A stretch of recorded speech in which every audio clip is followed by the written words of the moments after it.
So a couple of things. First of all, by the way, hi. I was just going to sit there and see how long we'd end up in silence. So we've got a bit of explaining to do, don't we? Yeah. So if you're... Well, by we, I mean you. Yeah, so... Me. Mm-hmm. If you're listening to this, this doesn't apply to you, you can... Just skip ahead. Well, I'll try and paint a picture for you. So in the podcast, you may have seen it on Instagram. Mm-hmm. Actually, if you're listening, you probably don't use Instagram or the internet. You probably get this via carrier pigeon or something. Yes, it delivers it every delivers second week. a cassette tape that falls down your chimney, and you... Yeah. It's like... Welcome to Esoterica. Stop. Yeah. It's faxed to you. Yeah. In Morse code or something. Yeah. So... there are two lamps. There's a lamp each. There are thinking lamps. Yeah. Thinking lamps, yeah. Yeah. And they produce a warm colour. Yeah. Except for my one, which currently isn't performing at all. It's got no colour or anything, or no light. Or light. Yeah. And so what has happened is that James has a light and I don't have a light. Yes. So I'm sort of cast in darkness, and I sort of look moody and mysterious. Yes. Which plays to my strengths really well. It's what you were going for right from the beginning of this podcast. Absolutely, Moody and mysterious. It's taken 30-something. I don't know the. I don't know what number we're up to now. No, I've no idea. I've lost track. But finally we've gotten to this point now where my brand is fully on point. The reason it's like this, however, and this is what I've been avoiding, is because I lost the privilege of having a lamp.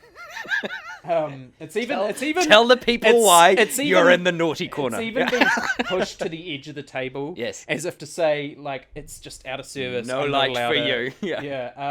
Is because I accidentally hit it in the last podcast we did, and this is the second time it's happened. So I hit the lamp. Yes.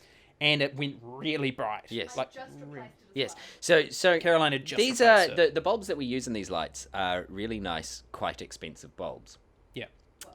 And Anthony has broken how many of them now? 2 now. 2 now. How many have I broken? You've broken none, James. So I'm allowed a lamp because producer Caroline has said I'm allowed a lamp. But Anthony is not allowed a lamp because producer Caroline has said he's not allowed a lamp. Because I'm the badass of this podcast. Yeah, that's right. So now he's pretending to be moody and serious in the corner. I'm in the dark now. I'm a lone wolf. It's just like your soul. It is like my soul. Yeah. So now I don't have a lamp, and that's cool. That suits me. It means I can get away with doing stuff over here, and you won't see it. What? I didn't really. I meant like illicit, that like sounded, gambling. That sounded. Or I was going to say that sounded like different. Gambling or like making like because that sounded that sounded something. different in your It head, did, didn't no, it? it did. Like It sounded way different, like- it's one of those things that you say and then you go, yeah, that really didn't come out like I yeah. thought it was going to come out. Yeah. All right, beer of the week this week. We'll move on. We should move on. Okay, so beer of the week this week is an Emerson's Pilsner. Now, New Zealand Pilsner. We haven't done Emerson's yet, have we? This is the first Emerson's that we've done. Yep.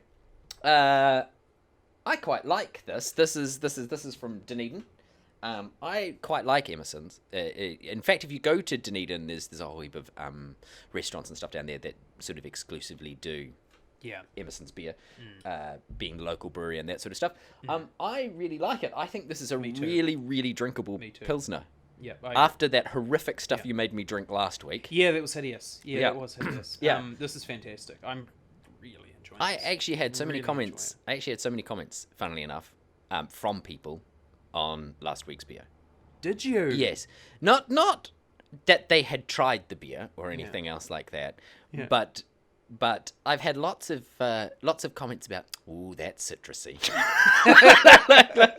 or things like that. And I'm like, you clearly listened to the podcast. Yeah. That's excellent. However, it has, and I have had somebody else say it was a welcome change from us giving like good review scores to every beer that we drink. Well, it was good to see that we're being like the journalistic integrity is alive and well here at Esoterica. Something a bit different and having and because I'd had it before, I wanted to make sure that, as we said at the time, that my thoughts were correct. And I wasn't just being silly. And they really were. They were. They were. We needed to have worried. They were very correct. So this is great. This is really good. So I'm going to go before you because I normally go after you, and then either undercut you or No, for overpitch sure. you. So I'm going to go first this time, so that you can then work out where you're sitting. Yep. So as far as pilsners go, I wouldn't say that this tastes hugely like a pilsner. Like it doesn't, so don't buy it expecting to get like a really pilsnery pilsner, if that kind of makes sense. I reckon this tastes a bit more like an APA or something like that. Just thinking that. Rather than a pilsner. But I'm going to give this a 9. I reckon this is really drinkable, really easy to drink. It almost doesn't taste like a craft beer. It's one of those ones that, in the same way that like a Heineken or something like that is really drinkable. Like you wouldn't go, it's the greatest beer in the world. You'd go, it's drinkable. I think this is the same. So I'm actually going to give it a 9. I really quite like this beer. Yep. Right. I'm actually the same. I also love how it says serve at 5.7 degrees, worth adjusting your fridge for. So it should be at 5.7 degrees Celsius. Just for your beer. Just for the beer. Yep. Yeah. I'm the same. I'm a 9. I actually thought about that before. Yeah. There you go. Stuck to it, but it's definitely a 9. We're agreeing right off the bat. Yep.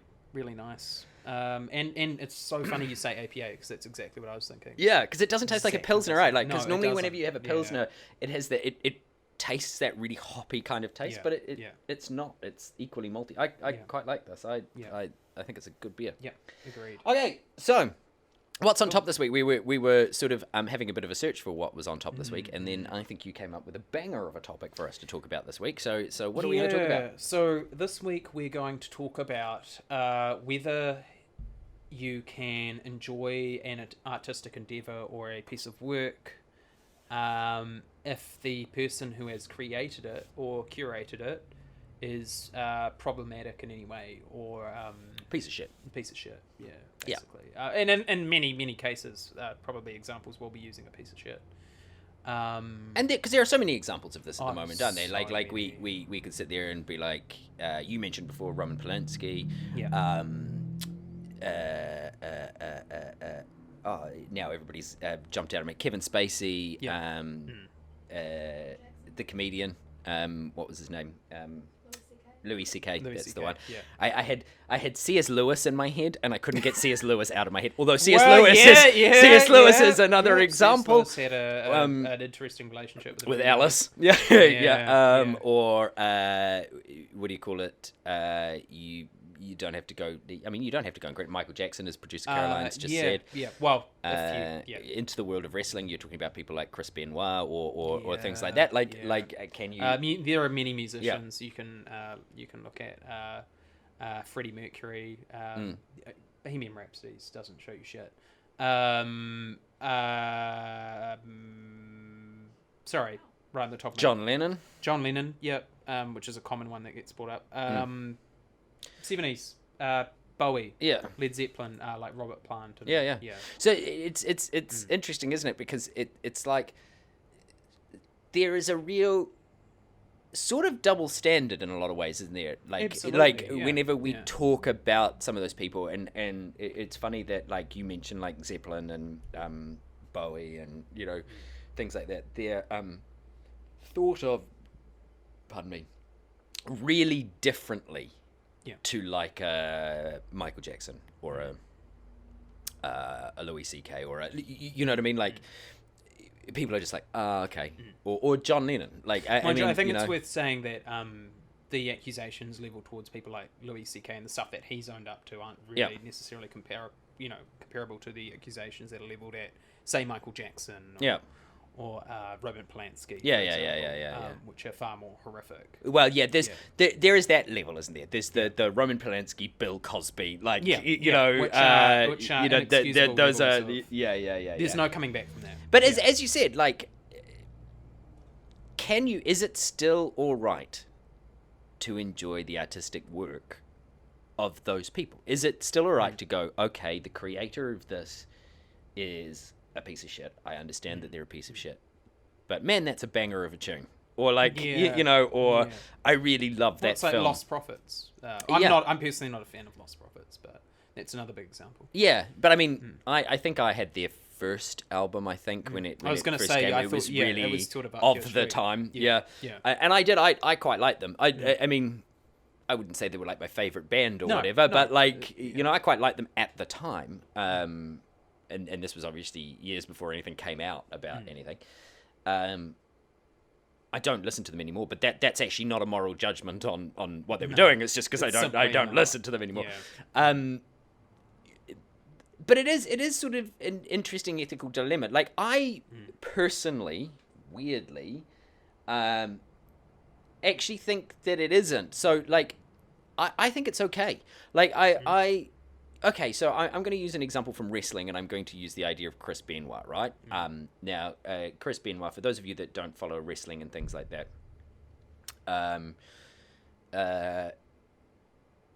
died, but it sort of came out. Very huge wrestler with the WWE and WCW, was world champion, all of that sort of stuff for years. Really popular, all of that sort of thing. Sort of comes out, he died. Everyone was like, oh my God, that's insane how he died. It sort of then turns out that he murdered his kid and his wife and then committed suicide. And the way the WWE reacted to that was they sort of expunged him from all records. So, like, right back to, like, if you go back on the network, right back to, like, posters and stuff that were done for pay-per-views that had him on it have been redoctored and redone to remove him from posters and stuff. And they don't promote any of his matches. They don't do any of that sort of stuff. They've completely expunged his life from the WWE. In a different way. And to me, I'm kind of like, in that particular case, like, there are, again, I suppose there are, it's weird to say there are mitigating factors to killing your child and your wife, but, that opened a much bigger conversation about, when they did the autopsy and things like that, about the state of his brain, like, and from taking so many stiff shots to the head and that sort of stuff, the amount of concussive damage and stuff like that to his brain, and the kind of things that can do to a person, like the constant scarring and things like that on his brain that causes things like irrational violence and temper and that sort of stuff. So I suppose in that case you can sort of say, not that his actions are excusable, because I'm certainly not saying they're excusable. No. But there's sort of a logical progression for why he was like that.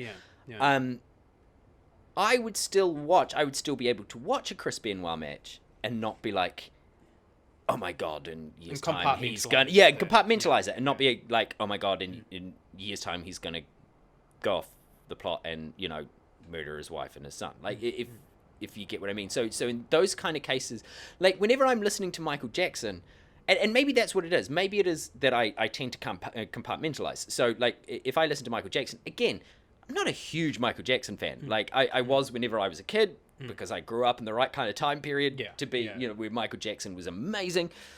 I mean, if Michael Jackson's on, I'll listen to Michael Jackson. I won't sit there and go, oh, we've got to turn this off because it's... There's also so much muck surrounding Michael Jackson. I mean, the fact that, he was... the some of the supposed victims, the inconsistencies in the stories, and the fact that parents were...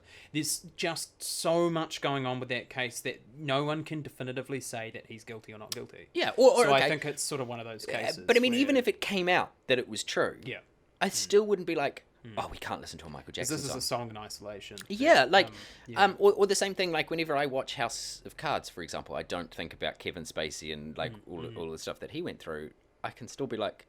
Oh, Jesus, he's a good actor. Like, you know, and again, I'm not promoting that. I'm not, don't get me wrong. I'm not going down the whole, like, the way sometimes New Zealand tends to go to with athletes, rugby players in particular, where, it's the whole, they're stars, and so therefore that should, we can't do that because, they're too valuable to us, or that. Well, we had that with Black Cap as well. Yeah, like where they're a sports person, so therefore we can't, like, throw the book at them in the same way that we throw the book at somebody else. Sounds like a lot of high schools. High schools deal with their students a lot like that. If they're some do, yes, high performing sports people, they tend to get a blind eye tends to. Oh well, you've seen a number of, for example, in the States, you've seen a number of rape cases, for example, at colleges and stuff like that.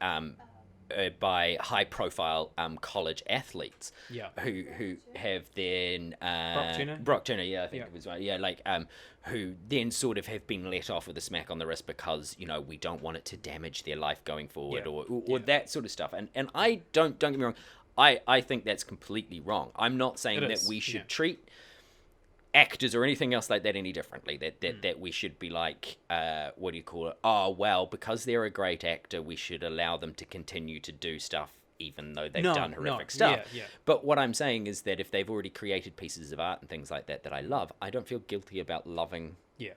I still like... Usual Suspect is still one of my favorite films. Great film. And it's a Kevin Spacey vehicle, right? One of my favorite films. Seven's the same. Yeah, I don't watch it going, God, I can't watch that now because... I think the Kevin difference Spacey's is, though, you're not watching that, there's no gain to Kevin Spacey. Like, you're not giving Kevin Spacey money. Like, you're not paying him, and he's not making money off of being a piece of shit. And I think that's that's sort of where I fall. Yeah. Like, for example, like with Roman Polanski, I will happily pirate his old films. Yeah. I'm not going to pay money to go see Roman Polanski. I'm not going to give him money. Yeah.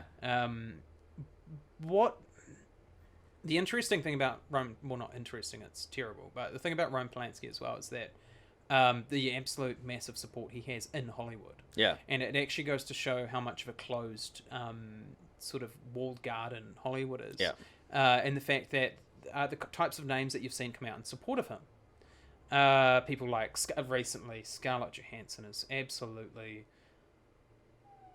But do you also think, like, I think Roman Polanski though is also like a slightly weird case. Like, do you think that there's a little bit of I'm not going to say sympathy, but there's a little bit of weirdness when it comes to Roman Polanski.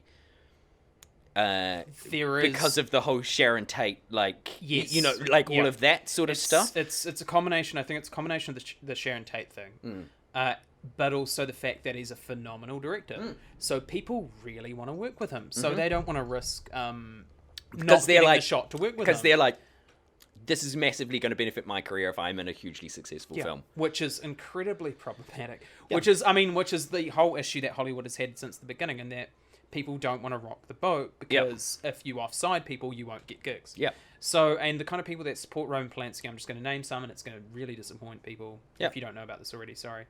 By the way, I do want to reiterate as well with Roman Polanski. He raped a 13-year. He didn't just rape a 13-year-old girl. He actually drugged her as well. Yeah. And horrific. And he pled guilty to it. And the reason he fled America, because originally there was going to be a plea deal. But it then came to light that he was going to get a different judge that wasn't going to use the same plea deal. He fled the country, went to France. So that's the backstory for that. The people that have come out in support of Roman Polanski, despite him, he has pled guilty to this horrific thing. And signed the petition, are people like Harrison Ford, Wes Anderson, David Lynch, Scarlett Johansson. These are just off the top of my head. Probably Kevin Spacey. But these are just people off the top of my head who I really respect as actors and directors and things. Who have come out in support of Roman Polanski. I think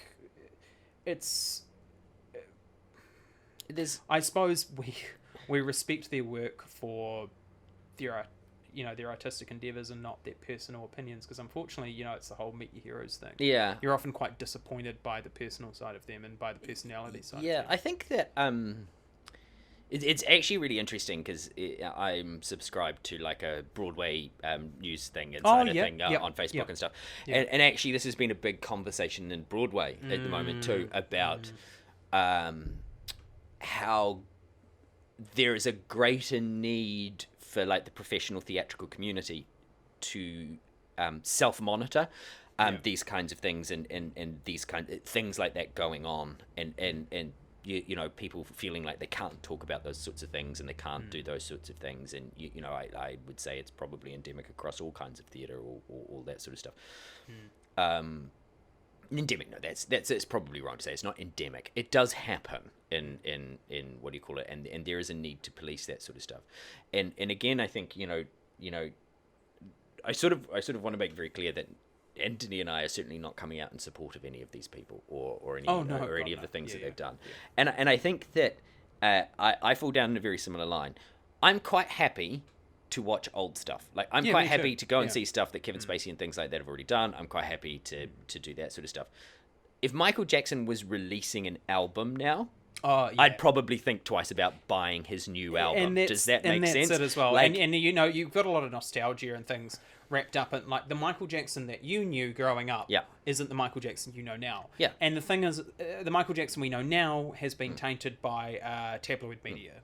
As we know in the 90s with, like, News of the World and things. Yeah. It's been, you know, so it's really hard to look at someone impartially and yeah, like in the same yeah. way that, like, I would, what do you call it, go back and watch Usual Suspects, for example. Yeah. But I would too. I'd think Yeah. twice about going and seeing a new Kevin Spacey film. If that Yeah. kind of makes sense. Yeah, Like, absolutely. so No, I'm it's with you on that that, direct yeah. benefit I now. wouldn't, yeah. Well, there was that whereas- bizarre YouTube video he did. What? Remember that? Yeah, Came yeah. out with that, and he did it in the House of Cards style, and it said, Yeah. you know, you'll come back to. It was the most misguided, bizarre thing I've ever seen. Yeah, And it was very weird. I remember feeling quite ill after bit I saw tone it. deaf, eh? Like, a Yeah, bit like and kind of, thinking- you don't quite understand And what's happened the, since then? No one has been clamoring back to him. Yeah, Because it's they've gone, actually, we don't need to. Yeah, it's that whole sort of it's that whole completely sort of misjudging Yeah. quite what public opinion is on that sort of stuff. However, I do just before, because this always happens Yeah. with the John Lennon thing. I just want to point out as well this, because it's a very common thing to bring up, and it's very true about John Lennon having been abusive to one of his previous girlfriends way back when. and his first It wife. was his first wife in the mid 60s, early to mid 60s. And he did atone for that. I just want to point out as well, he did. I'm not coming out and defending someone who abuses women. What I will say though is John Lennon never abused Yoko Ono. Yeah. And in fact, the reason he actually sings it in a lyric in Sgt. Pepper's is because it's him basically saying, this is a shitty thing I did. Yeah. And I take full responsibility. Yeah. And John Lennon was a shitty person for reasons not only because he was abusive, but because of how he treated his son. Yeah. As we know through, like, Paul McCartney and Hey Yeah. Jude. But I think it's worth pointing out, although it's very easy to say John Lennon was a piece of shit, at least John Lennon actually sort of owned up to that and Yeah. said, I'm going to change. This is who I was, and Yeah, this is this what is who I I did, was, and this is, you know, yeah. and that's not me anymore. And I think, Yeah. so I think, I just thought I'd just sort of like clarify that. And I mean, yeah. I think I know that we're sort of throwing everybody into the same kind of We vat are, here, and there are yeah, obviously, yeah. you know, all of like a big chunk of the It's people the that we problem with mentioned. cancel culture. It's a problem with social media. Yeah. Is that people are like, well, what about this person that you love? Well, I'm gonna fuck up how you love that person and ruin that. It's that whataboutism. It's like, well, actually, it's not. It's Yeah, not but that black and white. no, it's not. And each of these people have their own individual stories, their own individual cases, and their own individual, you know, the histories and contexts around what was going on, about what happened, and all of that sort of stuff. There is sort of sometimes too, and again, I'm no way victim blaming here at all. There is sometimes too the way that we get reported what's actually happened is quite often inflated in terms of what's happened, with some of these people, not all of them, some of them, in terms of what's actually happened, and what they've admitted to, and you know what's been provably true, and all of that sort of stuff. So again, you know, they're all individual cases, and they're all individual people, and they're all and sort of need to be looked at in that particular way. But again, as I said, if we were going to look at the subject of somebody's art, would I not enjoy their art because they're a shitty person? Not hugely. I mean, in terms of, it wouldn't hugely bother me. Like, again, I seem It was compartmentalization, I suppose. Like, I don't, you know. I think I fall on the fact that if I'm benefiting this person, if this person's getting a monetary gain, then I don't want to do that. Yeah. Like, for example, and the thing is, it does actually leave a bit of a, like, for example, I haven't watched any Louis C.K. since the whole stuff came out. And I don't even, like, and Louis C.K. stuff's not as bad as a lot of, it's bad. Don't get me wrong, it's bad in the way that,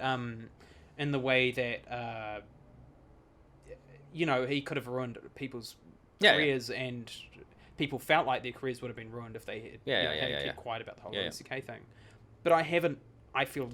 But I haven't watched any Louis C.K. I also think the other, but Louis C.K. falls into a slightly problematic area, which is that the style of his humor pushes the boundaries in all of those kinds of ways. Yeah. It's only funny and awkward when you know those that the boundaries are there. That's the problem. And you're his pushing content, the boundaries. Yeah. The problem is when you go. The problem is when you go. Those boundaries aren't there for that person. That no longer is funny. No, that then becomes creepy. So the problem with him is also his content of what he was doing. 100% is because his content is self-depreciating, but he also references quite like that kind of thing. Like he like jokes about like masturbation or whatever.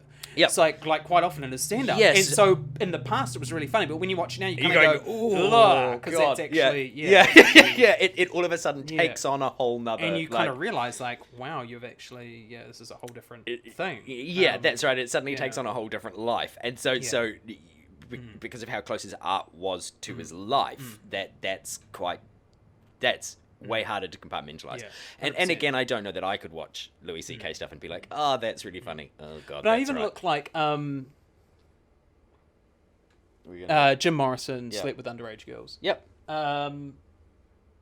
Freddie Mercury snorted cocaine off of dwarfs' heads. They had trays with cocaine on the trays off dwarfs. Yeah. I'm not saying that's like a terrible, terrible thing, but just saying you didn't see that in Bohemian Rhapsody, did you? Devo, they wear red hats. Yep. Which is horrific. Yeah. Yeah. But Kanye supports Trump. Yeah. No, which I mean Kanye supports Trump. I suppose there's also a level to how far back do you go? What do you pick apart? What do you like? Yeah. What I mean.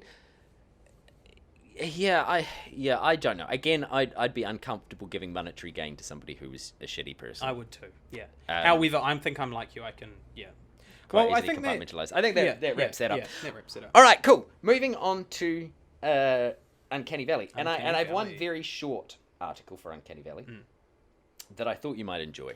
Yeah. And I thought you might enjoy it because we haven't had anything genital themed on here for a wee while. And I've been really craving it. You've been craving some genitals. Yeah. It's been a while. Yeah. It's been a while. You need your fortnightly genitals. Yeah. So we've got a nice genital story in here, and this is from News Hub. So, it's not The Sun this time because I know how much you love The Sun. Scum. So this actually occurred, I think it was last week. Old news. It's old news. Just delete it. Yep. But I thought this was quite funny. Australian tradie hospitalised after genitals caught in belt sander. Why have you done this? See, it just makes you kind of go. Ooh, belt sander. That's not good. So a young tradie has hardly knew it. Yeah, a young tradie has been rushed to an Australian hospital after getting his genitals caught in a belt sander. The unfortunate accident. I'm glad he was rushed to hospital. Yeah. He was calmly escorted to hospital. The unfortunate accident happened on Friday at a work site in Mossman on Sydney's North Shore. That should always happen on a Friday. It's unclear. Tradies will know this. It's unclear what the 18-year-old was doing to the device. However... Well, he was trying to fuck. However, for some unknown reason, he got his trousers and genitals caught in the machine. Oh my god. Fire and rescue crews and 2 ambulance crews were called to the scene. However, due to the severity of his injuries, he was taken to a hospital in a stable condition to have the machinery carefully removed. A spokesperson for the New South Wales ambulance told Daily Mail Australia that the man had suffered suspected tears in his genital area. Work safe. Suspected. Safe work. New South Wales is now investigating the incident. It's not known if there will be any lasting damage. Suspected. No, you would know. You would know. I'm pretty sure. Like if they took the machine with him. Well, it was obviously caught up in the whole thing, so they had to actually. Yeah. So it's they a bit obviously like when I got a harmonica in my mouth. Anthony, they like obviously a handheld machine. Yeah. So they obviously had to take it with it because he was all jammed in there. Okay. So they're going to have to like take it all apart very carefully. Was this guy? 18. Yeah. See, I knew he had to be a teenager. Male teenager. Oh, here we go. It was bad. Okay, so we're gonna They say it was a belt sander. So it's had as a belt. So it probably caught. Typically. So it caught the belt and pulled him in, which actually is a really common because with part of the not that specific injury, but getting caught in by clothing, because it was one of the main things they taught us on our health and safety course. And I actually saw degloving, which is one of my Oh, favorites. no, I know. Why? Yeah, I know. Why so that was one of my did you, favorites. like, that was one of my favorites. oh. Hey, I had to see it, so you now have to experience that too. That yeah. makes me so so ill. that's something that makes me I so know. ill. I know. Yeah. Put a trigger warning. Oh, yuck. Trigger warning. But that's and that's something I had to I learn. get really squeamish about me that too. sort of shit. Me Like too. it Me too. just It was awful. It yuck. was absolutely awful. Ooh. And they had an interview with him afterwards, and he was like, he was like talking about it really frankly, and like I think he said something like, and that's why you shouldn't do this. It's like, you don't have to tell us twice. Yeah. Pretty sure I wasn't sitting there going, that seems like a great idea. Yeah. Again, and then a couple of weeks later you forget about it, and then you're back to that's Oh, that's gross. So that's why, and that, guys, is why health and safety is really important in the workplace. Which brings us to our next sponsor. Are you safe at work? Yeah. Okay. Right. Let's move on. 30-second waffle. That was nice and quick. 30-second Right. waffle. 30-second waffle. So I think. Why is it called 30-second waffle? Can you explain to the people who haven't heard this podcast before? Why it's called 30-second waffle? It's because for every waffle that we completely correctly do, we get a waffle that's made in 30 seconds. No, it was called 30-second waffle. This whole section was called 30-second waffle because actually, we were going to do this a while back, wasn't it? Because people didn't understand what the section was. Yeah. So, what happens in 30-second waffle is that there are a whole heap of questions that have been submitted by people on social media and that sort of stuff for either Anthony or myself. Every now and then, Anthony or myself throw one in there just to annoy the other person.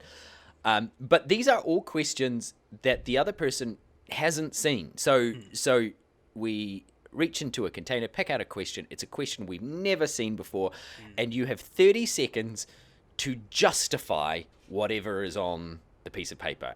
So quite often these are things that people on social media and things like that know that we vehemently disagree with, and so we get 10 seconds to sort of read the question and have a think, and then 30 seconds to justify the statement on the card.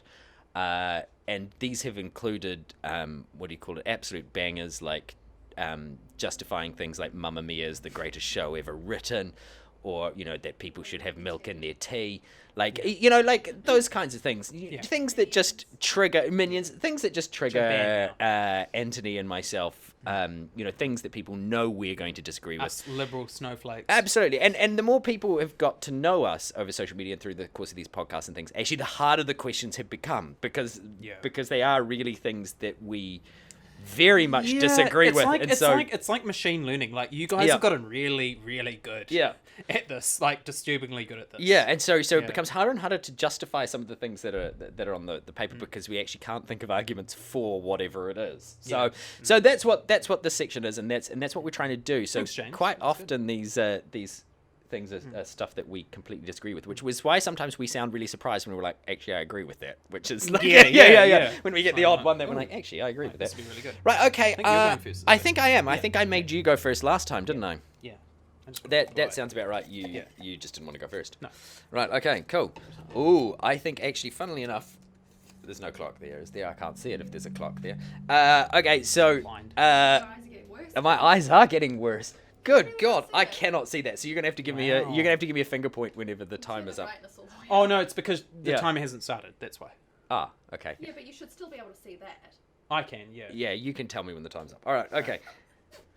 This is actually amazing. Okay, so this is a question from Anthony. This is explain how Final Fantasy 15 is the most repetitive game ever made, ever in the history of gaming. Final Fantasy 15 not just video games is the most repetitive game ever made. Okay, Final Fantasy 15 comes from a long lineage of games in the Final Fantasy games, which are the most repetitive games out there. We all know the standard Final Fantasy trope, which is get all your story exposition at the beginning, wander out, spend the rest of time grinding through very, very similar battles with reskinned enemies, doing the same thing over and over and over again in order to gain experience to level up so you can battle the same enemies over and over and over again in exactly the same way. Final Fantasy 15 is no different to this, even though they've added an active combat mode. It's still repetitive grinding. Boom. Nice. It's not true. Final Fantasy 15 is amazing. Got to get those numbers. Yeah. I've got to make that number bigger. That's why I'm doing this over and over again. Yeah. You've triggered me. I love Final Fantasy 15. It's I probably, do too, but it's I probably haven't one of my completed it yet. favorite games of all I've time. almost completed Persona 5. I'm very excited. Yeah, I know. I'm very You're playing it close. as I walked in. It's taken you 3 years. Yeah, only 3 years. Yeah. It's true. I'm scared of it ever finishing. Yeah. This is from Discord. This is from Esoterica Superfan. Excellent. Thanks, Esoterica Superfan. Oh my god. I'll probably have to read Yeah, it's alright. Why all bottles of orange juice should be 50-50 orange juice and mint toothpaste rather than the disappointing 100-0. This is Juice Goblin, isn't it? Ratio it currently is. I can tell you. The disappointing 100% orange juice you get in your orange juice bottle. I'm very disappointed at the lack of toothpaste. Because, okay, so what's the point in drinking orange juice if you aren't going to clean your teeth at the same time? No, what is the point? You see, we spend so much of our life, what is the one thing that you're doing is you're rushing out the door on your way to work, school, whatever, and when you come home, just before you go to bed, you're so tired, you just want to go to bed. Yep. You have to brush your teeth. It's a problem. If you have it with orange juice, then you don't have to worry about that. You just drink orange juice and toothpaste at the same time. Yeah. And then you don't have to worry about brushing your teeth. Is so inconvenient because it happens at the worst times of the day. Boom. What about that awful taste? Everybody loves. The I was awful gonna taste. say everybody loves that. Everybody it is loves horrific. that first sip of orange juice you have right after brushing your teeth. Yeah. And for Yeah, those it's for those of horrific. you adults Yeah. out there, it's almost the same as the first drink of red wine you have after brushing your teeth. Yes. Yeah. That's really Are bad. you waking up in the morning, brushing your teeth, and then having a sip No, of at red night. wine? At Caroline, my life is just at that level. like I have a bottle of Bordeaux beside the bed. Don't judge me. Yeah. Don't judge me. There's so much judgment. Don't judge Jake. So much judgment. Thank you for jumping to my defense, Anthony. There's so much judgment being thrown over here. that photo And, where it's yeah. Don't you hurt And me. that cat. Yeah. Whatever it is. Yeah. Look, we all have our own ways of coping, of getting through the day. Oh, God, do we wine, just- red wine after brushing my teeth. But no, like, when you're going out at night and you're like, like, get myself Freshen up, together, freshen up, so yeah. fresh and so clean, and like, brush my teeth. Your man musk. And then my man mask. That's going to make no sense to anybody. No, This it's was a not. whole We were conversation we had yeah. before we started this podcast. Yeah. But and you've brushed your teeth. You're like, I've got me a nice bottle of red wine, and then you take that first sip. And you're like, Yeah. And then, but if you have a couple more sips, it'll wash away the. Yeah. But you just pain. You just pain. the age-old drinking thing of where you're like, Wow, I yeah, know I the love first it. few Yeah. drinks of this are going to be horrific, but after that it'll get better. Good advice for drinking. Right, okay. It's called tenacity. Yeah. Nobody likes a quitter, right? It's true. Drink responsibly. Yeah, please do. Drink your orange. Okay, this is from Juice Goblin. And Dan Spacito. So this is from two okay, people. Yeah. Oh, Excellent. Well, they both had a similar question, so I just thought I'd put it. School is awesome and should be on 52 weeks of the year. Yep. Okay. Right. So school is awesome and should be on 52 So wholesome. weeks of the year. But also just really funny. School is awesome and should absolutely 100% be on 52 weeks of the year. Could you imagine how much learning you would get achieved in 52 weeks of the year? However, you neglected to say that teachers had to work 52 weeks of the year. So what you would do is you would have rotations of teachers. So teachers would teach you for half a year each and still get their holidays in there. Boom. So you fuckers would be at school for 52 weeks of the year and the rest of us wouldn't. I think it's a brilliant idea. Bring it in tomorrow. I'll still get paid the same. You've just lost your holidays. Owned. Did that turn out how you expected it to? Huh? See? Have fun. Be direct with your Actually, questions. I'm going to go Yeah. one better. 53 weeks of the year. Ah. Take that. Well, you should give 110%, so absolutely. Absolutely. 53 weeks of the year. Right. I'll shake up Oh, yeah. the last one in there. I won't look. You won't look. Here we go. Right. Nothing. Oh, this is James. Sorry. What makes me laugh is how sort of similar your question was. Oh, okay. Atlas, it says Atlas, but I think you mean Atlas. Atlas, Atlas. Sorry, Atlas that's right. games are bloated and overrated. The bonus editions are a waste of time. This is funny, before the 30 cent starts, this is funny because I'm playing Persona 5 and Persona 5 Royal comes out next year. And we both love Atlas games. Yeah. Atlas games are very bloated because you spend every single day of the year doing the same old things. You go to school and there's the same old questions. You get answer this question in class, and you get and they are bloated and they are very repetitive. It's literally the copy and paste version of a video game. They just copy and paste the whole school year. And they try and weave some storyline around that. There's about like 3 hours of storyline for 99 hours of gameplay. Boom. Bloated, very bloated, But more so bloated good. than you will be after drinking 12 of these Emerson's Pilsners. Yeah. Or 50-50 orange juice and toothpaste. Yeah. Yeah, too, actually. No, Atlas games are amazing. They are amazing. They're Very amazing. good. They're so good. Yeah. I love that whole living the double life thing that they always do in the Persona games, so where you still have to like go to school and answer questions and do all of that I love and it. live. I'm an absolute This sucker for this it, sounds mate. like I'm such a for it.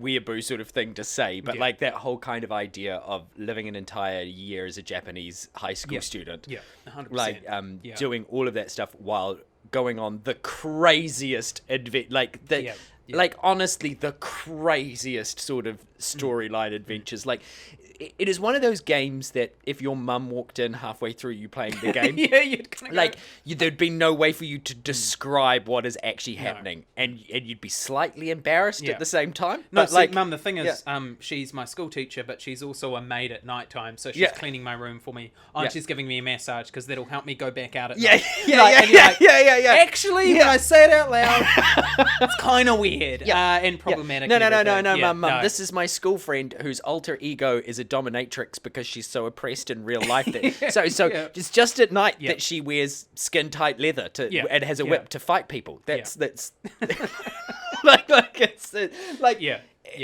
Persona. Play Persona. Yeah. It's great. It's fantastic. It's really great. I promise it makes sense. Yeah, it does, and it's phenomenal. It's just so, and the art style is amazing. And, It is. but look, that's So Persona 5 Golden. Yay, looking forward to that one. Yeah, With yeah. even more content. with even more And craziness. so this one's taken you 3 years to get through. It has, yeah. So So I started Golden's playing gonna- Persona. Golden's gonna it's take you. Absolutely. No, well, I think because by the time I finish this one, I'm going to be wanting to get into it again. Yeah. The reason I said to myself, I'm not getting a new game until I finish this. And I'm going to go straight into Final Fantasy 15 afterwards, as you guys have been 'Cause probably you've been I like- watching James in the stream. I got Final Fantasy 15 not long after it came out. And it is, we were talking about this on the stream the other day, and you and I were talking about this before. I've played almost every Final Fantasy game. I've finished about a handful. And I've got through to and it's not that I've got like halfway through and stopped. I've got right to the end of pretty much all of them, and just for some reason just gone and haven't finished the final boss or whatever.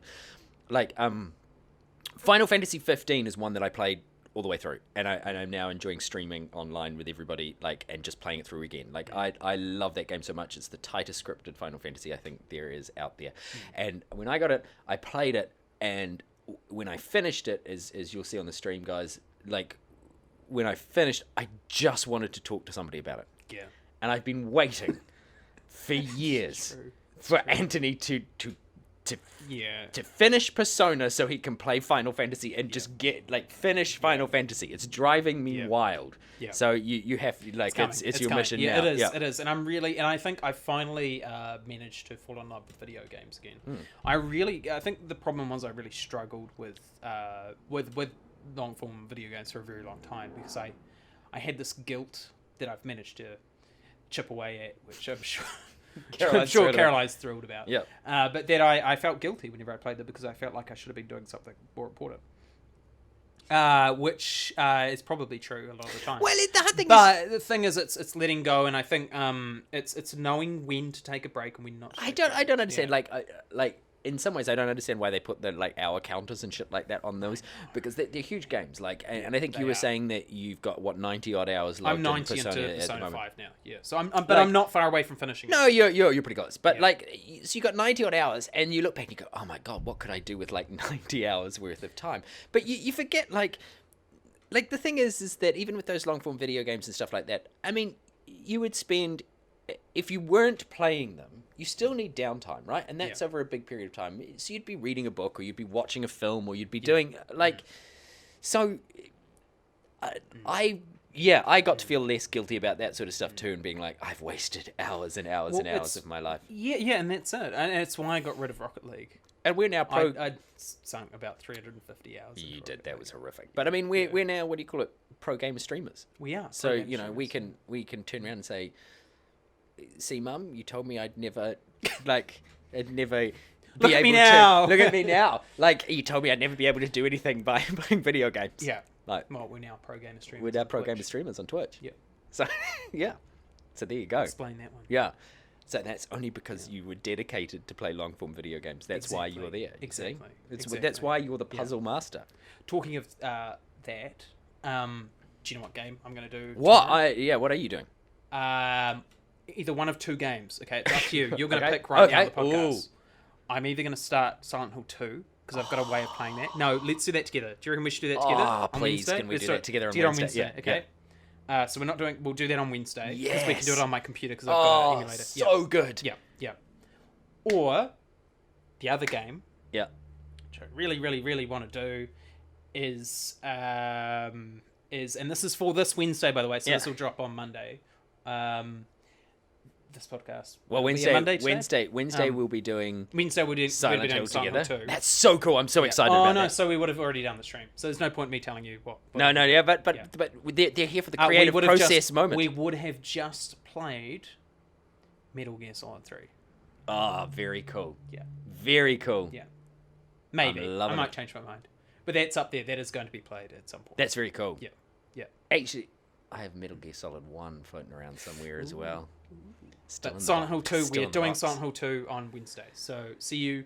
For those of you who don't know, Silent Hill 2 has the best storyline of any video game I've ever played. It is still, I think, the best horror game ever made. Yeah, correct. For its time. I mean, it was massively ahead of its time. Yeah.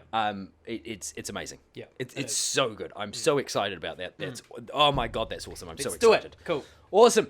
Thank you very much, guys. I'm dressed in my theatre black, so I'm going to run away to the theatre. Yes. You're going to have a shower. I'm going to have a shower. I've got prize giving. So you've got prize giving because you're giving prizes. I'm not. No, I'm not receiving them either. I'm actually just there. I'm just there for the good time. I'm there for the. You're just moral support. The shabs and bants. The shabs and bants. Yeah. Right. Okay. Yeah. Well, hopefully you will have shabs and bants over the next 2 weeks, and we will see you again on the streams. Pop over there and see us there. All right. Cool. Catch you later.